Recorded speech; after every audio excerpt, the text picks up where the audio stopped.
Le photon, du grec ancien photos qui signifie lumière, est la particule qui véhicule l'information lumineuse et l'énergie associée.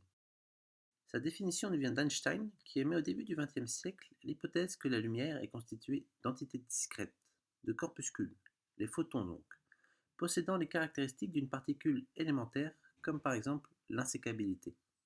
Ainsi, si le trajet d'un photon unique est soumis à une lame séparatrice, utilisée pour séparer un signal lumineux en deux signaux d'égale intensité, le photon, de par sa nature de particule élémentaire, ne pourra emprunter qu'un des deux chemins offerts.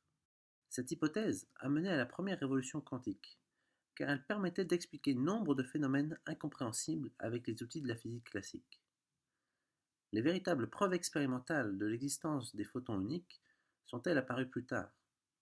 On peut citer l'expérience de Leonard Mendel à l'université de Rochester en 1976, qui est l'expérience présentée précédemment. Malgré l'apparence anodine de cette expérience, elle reflète parfaitement la nature quantique de la lumière, dans la mesure où seule la mécanique quantique permet de prévoir un tel résultat.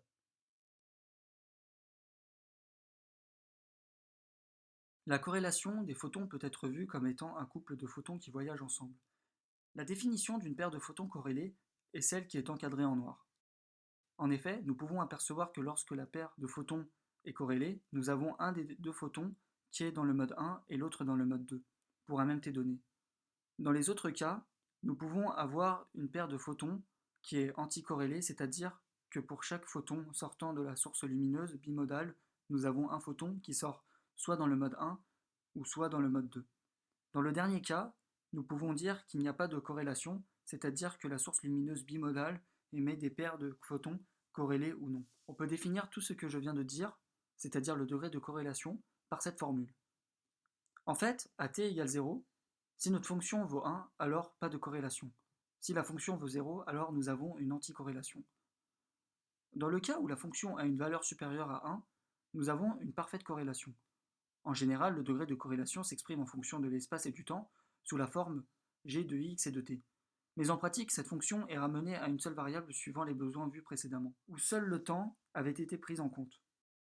La corrélation temporelle est par exemple utilisée pour la caractérisation des sources de photons uniques pour lesquelles on cherche à observer des anticorrélations à t égale 0.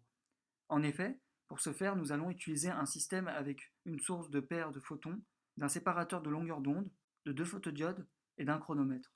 Le but étant de lancer le chrono au moment où un des photons tape une des photodiodes et s'arrête au moment où l'autre photon tape l'autre photodiode. Il faut bien savoir ici que le chrono se lance au moment où le photon tape la photodiode et s'arrête au moment où le photon tape la photodiode. L'observateur ici n'agit pas. Si le chrono affiche 0, cela veut dire que nous avons eu une paire de photons corrélés, car pour rappel, elles voyagent ensemble. Finalement, nous obtenons cet histogramme où nous avons le nombre d'événements en fonction du delta t. Le nombre d'événements correspond à l'arrivée des photons au photodiode, et delta t est l'écart de temps entre l'arrivée du photon 1 du mode 1 et du mode 2, du couple de photons.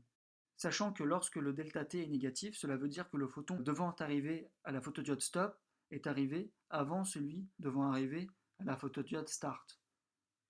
Nous observons une distribution gamma où le maximum est repérable à l'abscisse 0.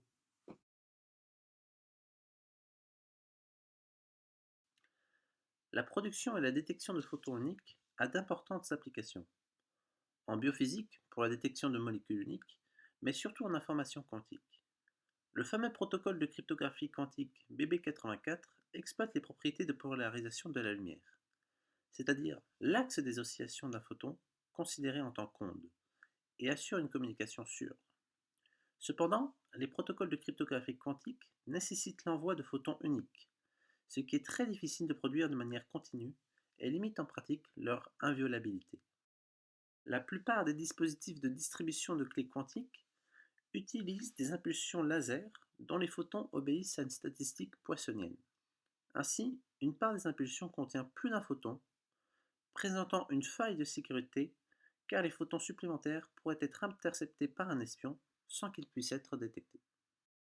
Puisque des photons uniques sont utilisés pour encrypter l'information, il est nécessaire de pouvoir mesurer de telles particules et nous allons donc nous intéresser à une méthode de comptage des photons uniques. Supposons que nous disposions d'une source idéale de photons uniques à 980 nanomètres qui émettent des photons à la fréquence 1 MHz. Cela correspond à une puissance lumineuse minuscule de 2 10 puissance -13 watts. Le gain beaucoup trop faible d'un détecteur usuel ne permet pas la détection d'un photon unique. On peut alors employer le protocole expérimental suivant. Dans un tube à vide sont enfermées une dizaine d'électrodes rangées par potentiel croissant. La première, ayant la tension la plus basse, est une photocathode qui va libérer un photoélectron sous l'action d'un photon. Il est alors accéléré vers la seconde électrode et la frappe avec une énergie cinétique suffisante pour arracher plusieurs électrons en métal. Ils sont à leur tour accélérés vers la prochaine électrode et ainsi le nombre d'électrons est amplifié de proche en proche et la charge grand Q recueillie par la dernière électrode est amplifiée d'un facteur de l'ordre de 10 puissance 6. Ce tube photomultiplicateur assure un gain suffisamment important pour pouvoir détecter un photon unique. Le phénomène peut être observé sur un oscilloscope sous la forme de courtes impulsions d'amplitude de V proportionnelles à la charge grand Q. On peut alors compter le nombre d'impulsions sur un intervalle de temps Δt et moyenner pour obtenir un résultat en Hertz. Mais on perd alors toute possibilité de connaître l'instant d'arrivée du photon. Pour contrer cet inconvénient, on utilise un appareil de mesure dont le fonctionnement est similaire à celui d'un bolomètre. Une fibre optique conduit les photons créés par notre source idéale sur un ruban supraconducteur, de résistance nulle aux alentours de 2 Kelvin, et dans lequel circule un courant continu de l'ordre de quelques nanoampères. L'énergie apportée par un photon est suffisante pour augmenter localement l'énergie interne du ruban. Il devient localement résistant au passage du courant, ce qui se traduit par une augmentation de la tension aux bornes du ruban. Cela permet de déterminer précisément l'instant d'arrivée d'un photon.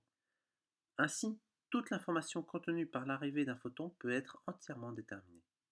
Les deux détecteurs présentés ont un inconvénient commun, celui de détruire le photon quand on le mesure. L'étape suivante est donc de développer des détecteurs à photons uniques non destructifs, ce qui permettrait de pouvoir effectuer des manipulations sur un photon en fonction de ses caractéristiques mesurées.